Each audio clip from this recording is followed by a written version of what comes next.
그대 그리고 고시 안정에 성급히 삶을 걸지 말라. 누구나 전문직을 선호한다. 일정한 자격을 갖추어야 한다는 필터가 있기에 경쟁이 덜 치열하고 상대적으로 고소득을 올릴 수 있으며 안정적이기 때문이다. 일반 회사에 취업하는 것은 어렵고 스스로 사업을 일으키는 것은 더욱 힘든 현실에 전문 자격을 취득하는 것은 젊은이들이 가장 쉽게 선택하는 대안이다. 그래서 학원과 도서관은 이를 위해 준비하는 이들로 가득하다. 이렇듯 많은 이들이 전공을 불문하고 의학, 치의학, 법학, 전문대학원 입학 시험을 비롯해 공무원 시험과 교사 자격증을 비롯한 각종 자격 고시에 몰두하는 것이 어제 오늘의 일이 아니다. 취업이나 자격 취득에 도움이 되는 강의는 학생들로 넘치고 도서관은 수험서로 가득한 반면 취업이나 자격 취득에 도움이 안 되는 학회나 동아리 같은 학교 생활은 황폐해지고 전공 강의는 텅 비었다. 사정은 학교 밖에서도 비슷하다. 직장인들도 제2의 인생을 도모하면서 학원으로 발을 돌리는 경우가 드물지 않다. 고시를 치르지 말라고 설득하려는 것이 아니다. 나는 왜 이 시험을 치르려고 하는가에 대해 스스로 확실히 납득하고 시작했으면 좋겠다. 시험을 준비하는 자기 스스로의 동기부여가 확실하다면 학습의 효과도 크고 합격도 빨리 할 수 있을 것이다.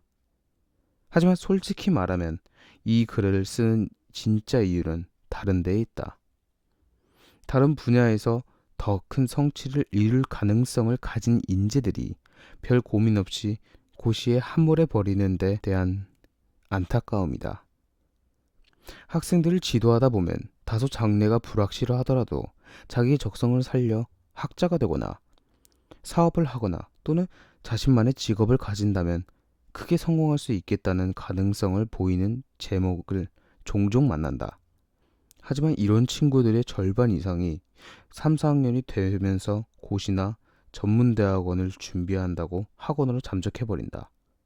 아쉽기 그지없다. 국가적으로 낭비고 개인적으로 손해이다. 이 글은 그런 친구들 위해서 썼다. 그대가 고시와 전문대학원 입학을 준비하려 한다면 그 전에 이 글을 한번 읽어줬으면 좋겠다. 단지 마땅한 대안이 없거나 막연한 불안감 때문에 시험을 준비하는 거면 시작하지 말라. 20대는 불안하다. 무엇보다 평생의 진로를 결정하는 시기이다. 어찌 불안하지 않을 수가 없겠는가? 그대들의 불안은 이처럼 당연한 것인데도 많은 이들이 이거를 당연하게 받아들이지 못한다. 물론 쉬운 일은 아니니까. 이 집요한 불안이 청춘 때 매우 자연스러운 것임을 받아들여야 한다. 문제는 불안함의 존재 자체보다는 그 불안함을 받아들이지 못하고 너무 조급하게 해결하려는 데에서 시작된다. 고시 합격, 자격증 취득, 전문대학원 입학은 사회적 승인, 직업의 결정, 경제적 자립, 군 입대, 심지어 결혼과도 같은 숱한 불안의 근원적인 문제들을 한 번에 해결해 주리라 보장하는 것처럼 보인다. 그래서 대학에만 가면 모든 문제가 해결될 것이라 믿었던 많은 청춘들이 이번에는 전문 자격만 따면 모든 문제가 풀릴 것이라고 손쉽게 가정해버린다. 그러나 자격 고시에 도전하기로 마음먹은 것은 역설적이게도 아니하고 나태한 결정일 수 있다. 왜 그럴까? 스스로는 나름 결의에 차서 시험 준비를 시작하기로 마음먹었다고 생각은 하지만 실상은 그게 아니다. 자기 가능성에 대한 치열한 고민을 포기하는 순간 아주 쉽게 자기 형편에 맞는 시험 준비를 시작하게 되기 때문이다. 그댄 지금까지 평생을 시험 공부만 해왔다. 공부에 진절머리 난다곤 하지만 내심 공부하는 것이 제일 편해져 버린 것이다. 사람과 관계를 이어가는 것도 끈질기게 취업의 관문을 두드리는 것도 공부하는 것과는 차원이 다른 일하는 법을 익히는 것도 너무 어렵다. 공부가 제일 쉬웠어요. 라는 말이 남의 얘기가 아니었다는 것이다. 게다가 젊음의 모든 문제를 시험 준비로 환원시켜 버리고 나면 그 아픔을 잠시 유예할 수 있다. 부모님이나 친구에게 그리고 자신에게 그냥 노는 것이 아니라 무언가 열심히 하고 있다는 메시지도 줄 수 있다. 그래서 시험 준비란 겉으로는 매우 열심히 사는 것처럼 보이지만 생애 전체적인 프레임에서 보면 문제를 유예하는 게으른 과정일 수도 있다. 전문 자격을 취득하겠다는 각오를 다지기 전에 한 번 더 자신의 가능성에 대해 심사숙고해라. 장래를 생각하면 막연하고 답답하고 불안하긴 한데 다른 대안에서 솔직히 자신이 없다거나 친구들은 시작을 했는데 나만 놀고 있다는 생각이 든다거나 부모님과 주위 사람들에게 아무 일도 안 한다고 논다는 말을 듣기 싫어서 시험 준비 시작한다. 만일 이 중에 하나라도 포함이 된다면 다시 생각해라. 합격까지의 여정도 매우 고단하고 설령 합격하더라도 자신이 가지 않는 길에 대한 미련이 두고두고 남는다. 안정과 고소득만을 기준으로 직업을 선택하지 말라. 안정적으로 높은 소득을 올릴 수 있는 직업이 있다면 누가 마다하겠는가? 그것도 먼 미래가 아니라 제법 빨리 그렇게 할 수 있다면 금상첨화이니라. 하지만 전문직은 다른 직업에 비해 빨리 안정적으로 고소득을 누릴 수 있다고들 한다. 얼마 전까진 그랬다. 하지만 이제는 아니다. 공급이 과잉되면서 자격증을 가졌다고 해서 평생 먹고 사는 시대는 막을 내렸다. 변호사의 수임료가 바닥을 모르고 내려가고 문을 닫는 병원들이 늘어나고 있다. 한마디로 말해서 전문 자격을 획득했다고 고소득과 안정성이 당연하게 보장되던 시대는 끝났다는 것이다. 그러므로 고시에만 합격하면 모든 문제가 해결될 것이라는 생각으로 직업을 선택했다가는 나중에 크게 당황하게 된다. 안정성과 고소득만을 기준으로 장래를 생각하면 안 된다. 훨씬 중요한 것을 고려해야 한다. 바로 일 자체의 즐거움이다. 어떤 직업이라도 좋으니 안정적으로 높은 소득을 올리는 것이 중요하다는 발상은 매우 소비 중심적인 사고다. 마음껏 소비하기 위해서는 높은 소득을 올려야 한다. 또한 일 이외에 여유를 가질 수 있으려면 안정적이어야 한다. 그래서 이 양질의 소비를 위해서는 고소득과 안정성이 중요하다. 나도 인정한다. 소비의 질이 삶의 질로 연결되는 현실에서 소비는 중요하다. 당연한 이야기다.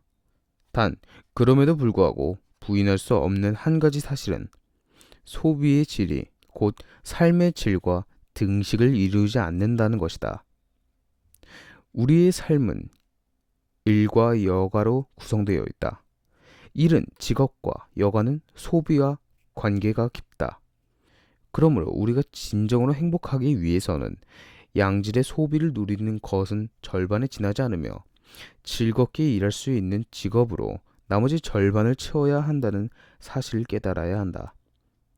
더구나 양질의 소비가 반드시 행복을 보장하지는 않는다. 나는 소비학자로서 수많은 소비자들과 인터뷰를 해왔다. 대부분의 사람에게 소비의 질이 곧 행복의 질은 결코 아니었다. 인생에서 우리에게 더 본질적 기쁨을 주는 것은 소비가 아니라 일이었다.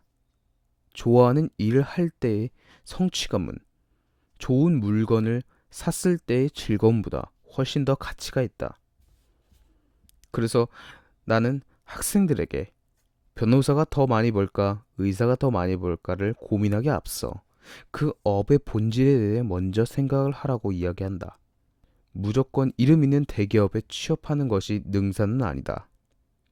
사람을 만나는 것을 좋아하는 친구라면 인류 기업의 연구소보다는 중견 기업에서의 마케팅이나 영업 부문에서의 일을 하는 것이 훨씬 즐거울 것이다. 즐겁게 일을 하면 성과가 좋을 것이고 성과가 좋으면 인정이 커질 것이다. 처음에는 초봉도 다소 낮고 안정성도 떨어질진 몰라도 시간이 지나면 그 차이는 없어진다. 적성에 맞고 즐겁게 일할 수 있는 일이 종국에는 오히려 고소득과 안정성을 더 확실하게 보장해 줄 수 있다. 그러므로 결코 당장의 안정성이나 높은 초봉에 현혹되어 직업을 선택하지 말라. 대신 그 일을 하는 즐거움을 기준으로 미래를 설계해라. 그 일이 얼마나 즐겁게 할 수 있는가를 기준으로 그대의 직업을 선택하라. 결정하기 앞서 무엇을 해야 하는가? 직업을 결정하는 고민을 하기 전에 먼저 인정해야 할 것이 있다. 불안이 성장의 참된 벗이라는 것이다. 불확실성 속에서 미래를 준비하는 시기. 이것이 바로 청춘의 정의다. 많은 성취들이 불안을 동인하여 이루어졌다. 그러므로 자기 자신과 장래에 대한 불확실성을 친구들도 다 하니까 나도 시험이나 한번 보지 뭐 하는 아니함으로 덮어버려 젊은 날의 성장통을 국소 마취해서는 안 된다. 사실 고시만큼이나 매몰 비용이 큰 작업도 없다. 세상에서 절대로 말릴 수 없는 세 부류는 마약하는 사람, 선거 나가는 사람, 그리고 고시 치르는 사람이라고 했다.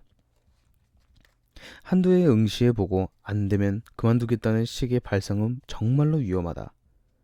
한번 준비를 시작하면 그만두기 무척 힘들다.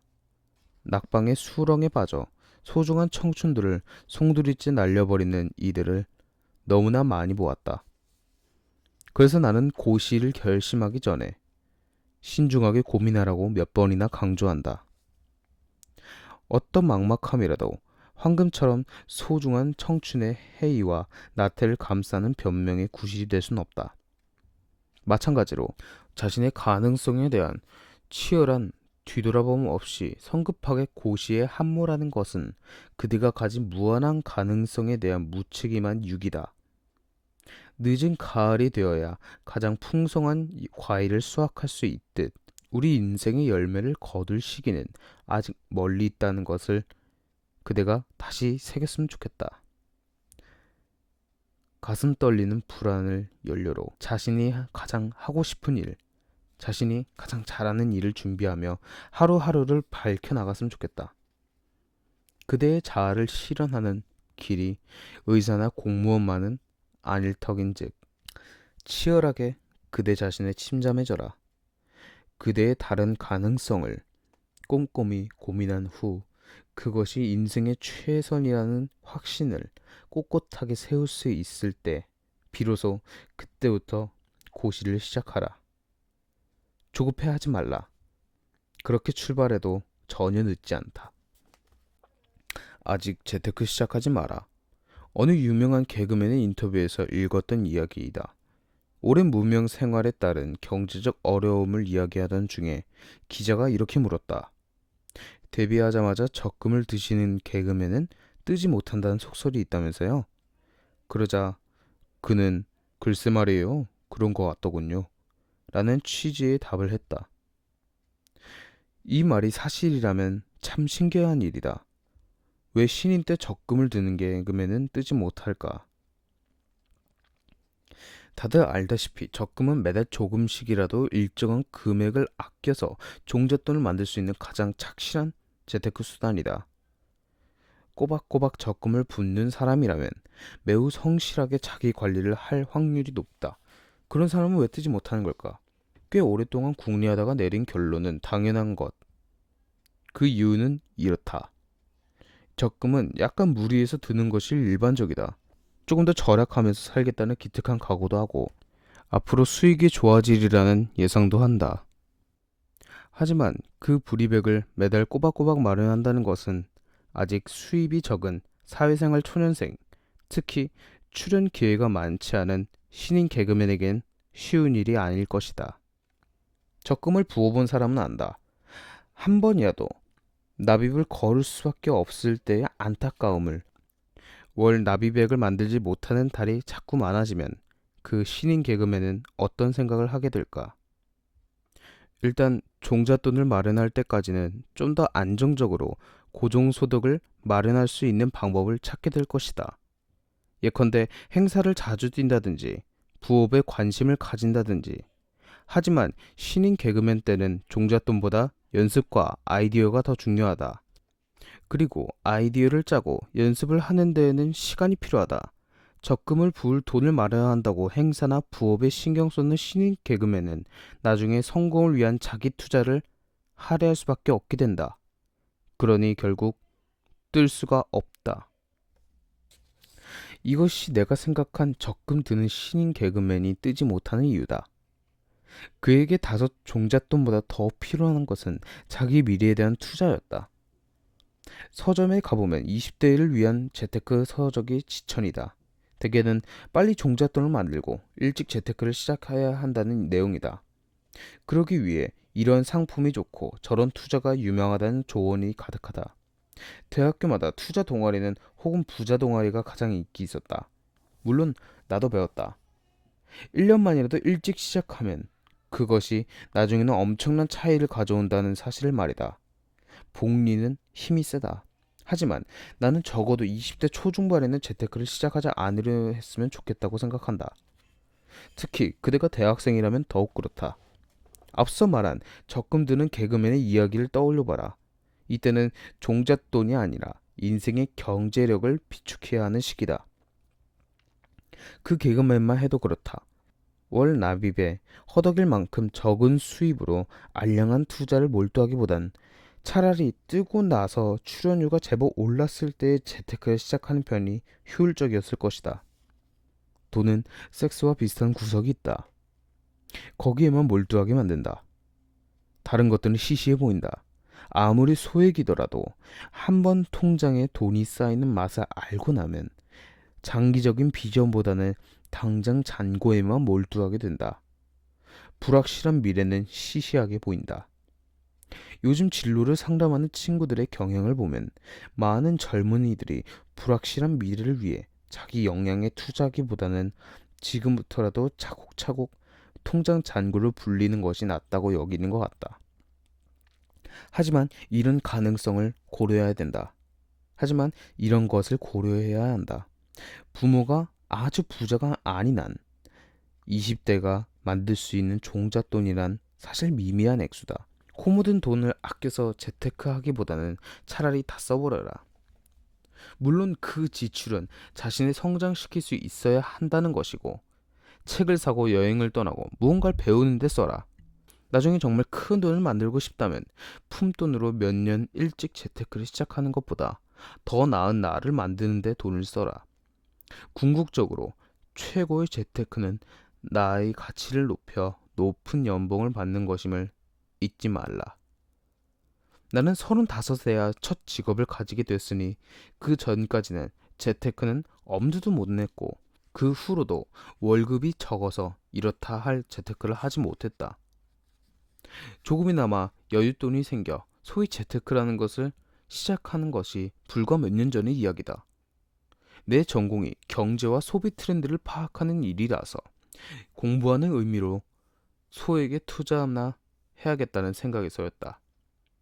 재테크 성적은 그저 그랬다. 어떤 펀드는 반토막이 났고 어떤 펀드는 제법 돈이 붙었다. 주식에서도 마찬가지였다. 오른 종목도 있고 내린 종목도 있다. 재테크의 기본은 위험 분산이니까. 종합적으로 고려해보면 크게 실패한 것 같지도 크게 성공한 것 같지도 않다. 요즘에는 거의 재테크를 하지 않는다. 돈이 생기면 정기 예금을 넣는 것이 고작이다. 내가 재테크를 그만둔 이유는 손실이 두려워서가 아니다. 오히려 이익이 두려워져서다. 지금까지 가장 성공적인 투자는 3년 전쯤 구매한 금이었다. 안전자산이 유망할 것 같아서 예금 형식의 금을 샀는데 현재 금값이 세계적으로 엄청나게 올랐다. 그 당시 경제 위기로 다른 금융 상품들이 원금까지 까먹은 것을 고려하면 대단한 성적이다. 그런데 사람 마음이라는 게 간사해서 이익을 볼수록 잘했다는 생각보다는 아쉬운 마음이 커졌더라. 분산 투자하지 말고 금에다 올인했으면 지금 훨씬 더 불었을 텐데 하는 생각이 강해졌다는 것이다. 나는 이제 더 이상 투자를 하지 않는다. 금리가 역대 최저 수준인 지금도 여윳돈이 생기면 그냥 정기 예금을 넣는다. 금 같은 투자처가 또 어디 없을까 하고 관심을 자꾸 그쪽에만 쏟는 나를 발견하고 나서 투자로 돈을 버는 것이 내 일하는 재미를 빼앗아 간다는 생각을 하게 되었기 때문이다. 실리적으로도 그렇다. 재테크에 쏟는 열정과 시간을 연구와 지필에 쏟으면 오히려 그것이 투자이익 몇 푼보다 훨씬 더 큰 이익을 가져다 준다는 사실을 망각했던 것이다.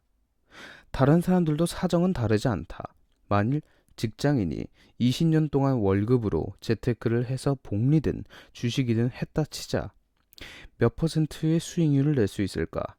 가장 성공적인 경우라 할지라도 고작 10배의 수익일 것이다. 정작 10년 뒤에 그의 사회적 위치는 어디일까? 재테크를 하기 위해 본업은 뒷전인 채 동분서주하고 다녔다면 아마도 10중 8구 직장에서 퇴출당하거나 겨우 자리를 보존하는 처지밖에 되지 않았을 것이다. 반면 자신의 일에 프로가 되기 위해 부지런히 영역을 갈고 닦은 사람의 경우는 어떨까? 남들보다 연봉 서너 배는 받기 시작했을 것이고 그 간극은 해가 쌓일수록 점점 벌어질 것이다. 그 후 남은 30년, 20년은 과연 누가 더 많은 부를 쌓을 수 있을까? 그리고 사회적 위치와 성취, 행복감은 과연 누가 더 높은 것일까? 실제로 계산해 보아라. 어느 것이 이익인지, 그리고 어느 편이 더 행복할지. 이제 나는 내 투자 실력보다 본인의 실력이 종국에는 나를 훨씬 더 큰 부자로 만들어줄 것이라는 믿음을 놓지 않으려고 한다. 나의 실력에 투자하는 것이 가장 확실한 재테크다. 그대는 매우 젊다. 아직 재테크 시작하지 마라. 대신 꿈꾸기를 시작하라.